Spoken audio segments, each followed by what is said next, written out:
We're just a couple of weeks away from Christmas here on the farm, and it's very cold. And as you can see, very pared back for the season. We're in zone 7B here, which means that not a lot grows in the wintertime. We have a couple of beds of carrots that we will overwinter. We have the last remnants of kale and collard greens and cilantro, but really the only major crop left here in the market garden is this beautiful parsley. In fact, we have herbs all over the farm still, and some of them will come back next year, like our really hardy rosemary. And maybe this parsley might come back. But really, I don't want to leave this crop here in the ground because we use a ton of parsley. And I think if you grew up in the 80s and 90s like I did, you think of parsley as like the little garnish that they would put on your plate, like at Denny's when you ordered breakfast. That's not how we use parsley. We will chop it up and eat it just like you would lettuce in a salad, or we'll make a beautiful pesto out of it and, dress some pasta. So I don't want this to go to waste. But I also don't know what to do with this much parsley. Alas, I still just need to harvest it to get it inside. This year we added a freeze dryer to our repertoire, which I've showed you before. We freeze dried some eggplant. So I'm kind of wondering if maybe I can do that with some of these herbs. And then the rest I just suspect we'll have to put into pesto and make use of in some way. So I'm out here. It's positively frigid this morning, and I've only had 1 cup of coffee. So I'm going to harvest as much as I can muster right now, take it into the kitchen, and see what we can do with it. So parsley is actually fairly cold tolerant. You can see that these have been touched by the cold a little bit, but they're still in really good condition considering that it's been getting down into the mid and low 20s and even the upper teens at night. So before we go much further, because we can get about -10 here where we live. And on the off chance that this parsley will actually come back next year, I'm not going to pull them out. I'm just going to use a knife to cut the whole thing off.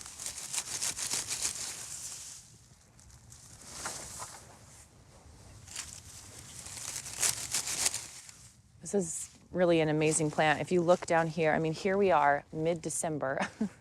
It's been cold for a while, and you can see all these little baby parsley leaves that are growing up in the middle of the plant. It's extraordinary. Parsley is also one of those things, you think you need to pick all the leaves off, but that's just not true. The stem is just as flavorful, and for the most part is really easy to chew unless you get a really, really old stalk. So I use the whole thing. I also like to save parsley bundles in the freezer so that I can throw them into my soup pot or into my stock making pot throughout the winter. So it'll be 4 or 5 months even before we see parsley again. And so this is kind of my opportunity to stock up while I can.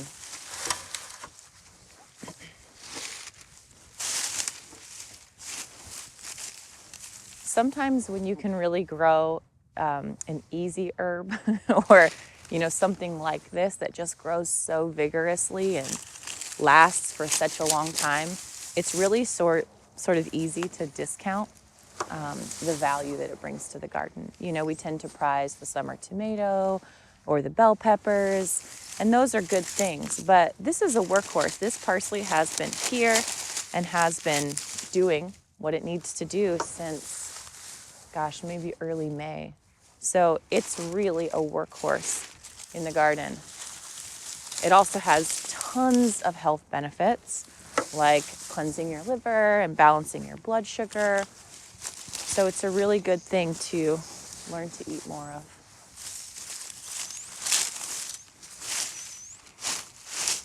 I think that can actually be said for a lot of different herbs. In fact, we did a cooking community month a couple of years ago, and the theme was just herbs, teaching people how to use mass amounts of mint and tarragon and basil and parsley and everyday things that we can sort of take advantage of and not really appreciate to the fullness that they deserve.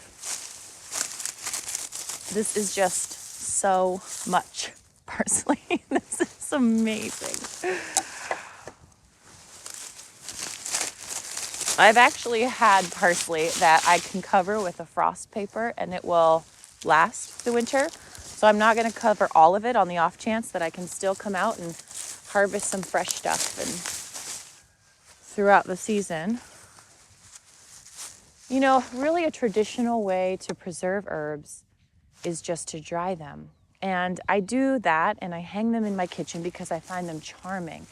But what I also find is I don't actually cook with them or use them at all because dried herbs just lose so much of their flavor. They get dusty and it's just not appetizing. And you know, one of the things that I've really learned in my farming and gardening and preserving journey is that if it doesn't look good and it doesn't taste good, we're not going to eat it. And one of the, I think, challenges of homesteading in general and, you know, preserving what you're growing in your garden is actually cooking it and preserving it in a way that you love it and that you really want to eat it. And dried parsley does nothing for me at all. So I'm really curious to find if freeze drying affects the flavor and the texture the same way that drying does, or if it's going to help it retain a lot more of the color and the vigor, because dried parsley really doesn't taste like anything. It kind of just tastes like cardboard.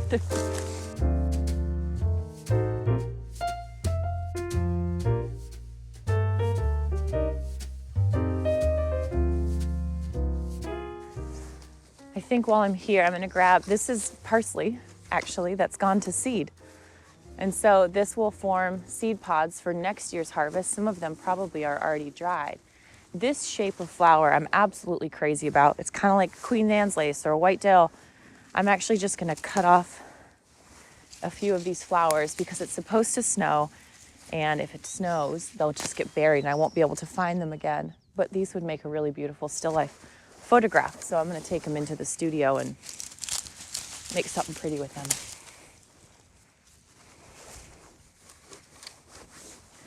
And some I will leave out here so that it can go to seed so that I can plant next year's crop.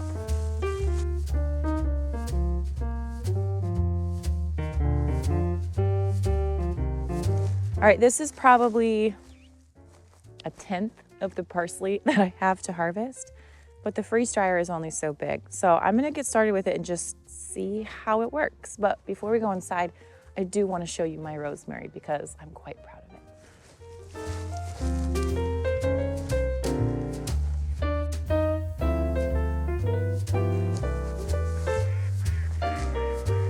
So this is actually a garden that I built last year that I have set aside specifically for herbs. So far we have different kinds of thyme and oregano and some lavender and a few other bits and bobs here and there. Some more parsley, like we need that. But next year this is going to be completely chock full of all different kinds of herbs, and it's just going to be scraggly and stuffed together, and it's going to be really beautiful. This, however, is not where my rosemary is planted because I planted that about 4 years ago now. You got to see it.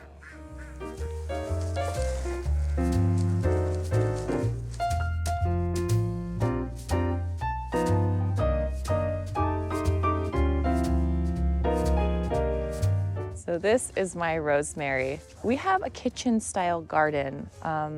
So that means that a lot of my herbs are intermingled with my flowers, and we've got vegetables strewn about, and it all kind of just sandwiches together in a really friendly way. And so this rosemary is planted at the front of the garden gate that goes into our house for luck, as they say in the movie Practical Magic.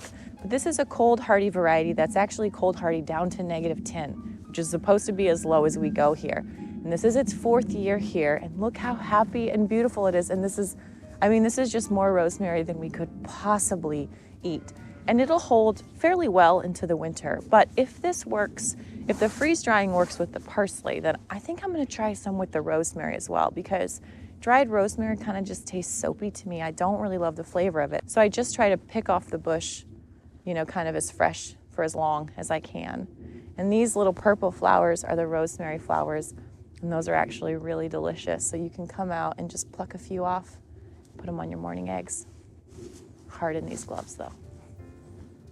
All right, back to the task at hand.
One of the things that always really surprises me about freeze drying is how simple it is, because it's just the method of freezing. So usually when you're used to preserving and you've been preserving for a long time, you're used to using salt and sugar and honey and boiling things and putting things in canners. And this is, it's just the product as it is, which I think is why it ends up with such a good taste, because you're not actually changing the composition of the vegetable at all, or the fruit. So I couldn't really define a definitive answer on the internet about whether you should take the leaves off or take the stems off or whatever. So because we eat the stems, and because primarily this is going to be used in soups and stews and over eggs and that kind of thing, I'm just going to chop up the stems right along with it fairly finely. And the stalks I will save, because the chickens and the cow and the sheep, they are always very happy to get parsley. There's something about this that kind of feels like you're packing away your winter vegetables.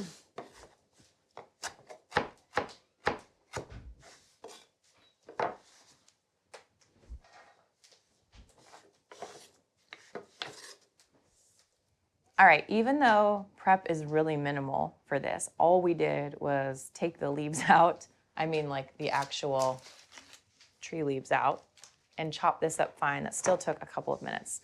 So my freeze dryer holds 4 trays at a time, and you can see I kind of filled them a little bit over the top, which I think is fine. So now we're gonna venture down to the root cellar, pop these in, and then I'm gonna make breakfast because I'm starving right now. This is shocking to me to see it in this amount, because, like I said, this is probably 1/10 of what is still out there, which means we have our work cut out for us still in the garden. Okay.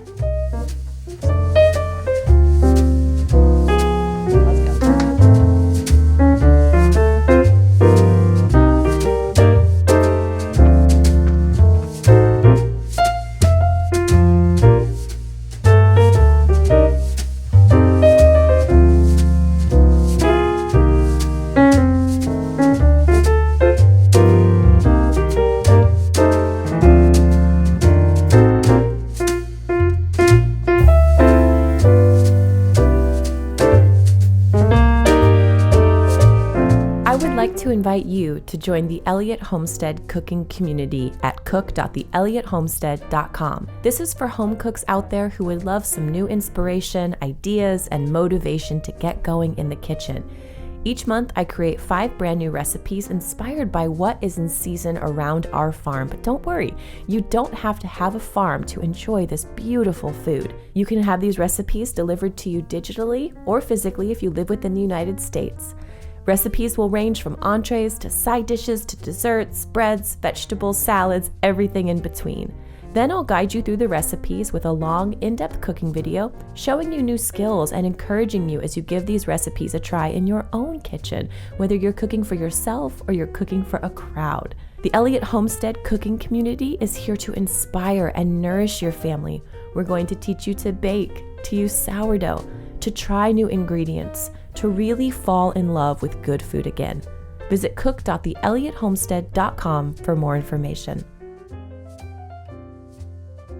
All right, it didn't take long at all, actually, although it's taking me a couple of days to get back to them and to get them off the trays. But it worked. You can totally freeze dry herbs. So far, parsley and rosemary have worked out great.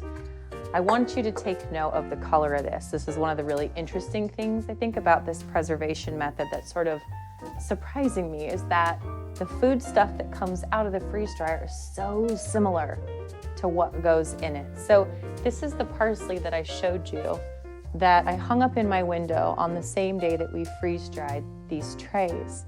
And even though this hasn't completely dried yet, you can see the color difference between the two.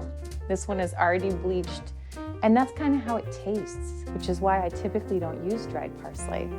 This, on the other hand, I have been using already. I've just been pinching it out of the tray because it basically eats just like fresh parsley, and it tastes just like fresh parsley.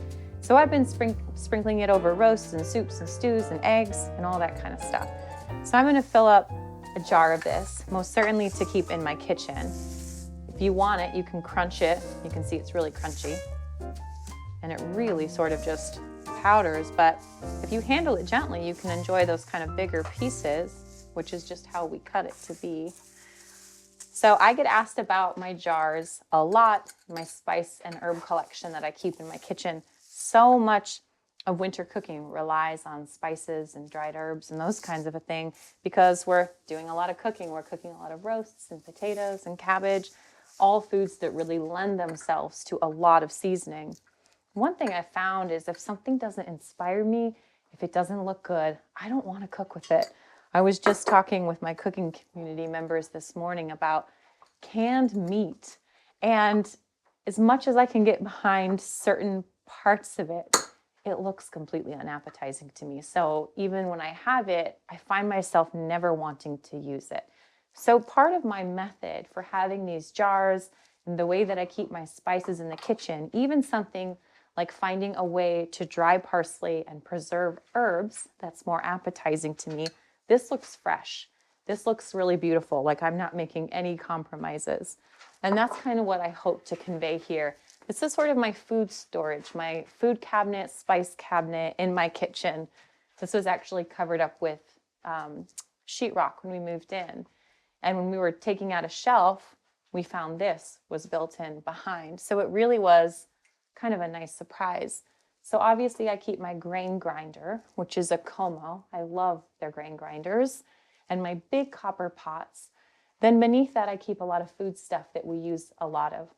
I think food looks really appetizing like this. It makes me want to use it more than having that same food in a brown paper bag or in a plastic bag somewhere down in the root cellar. This is inspiring to me when I see walnuts and almonds and cranberries. These are green coffee beans. This is also where I keep my dates, my Brazil nuts, lentils, rice, that kind of a thing. You'll notice a really similar jar used throughout. So I've been collecting vintage Le Parfait jars for as long as I've been antiquing. But I also recently just stocked up on a bunch of new ones as well in all different sizes.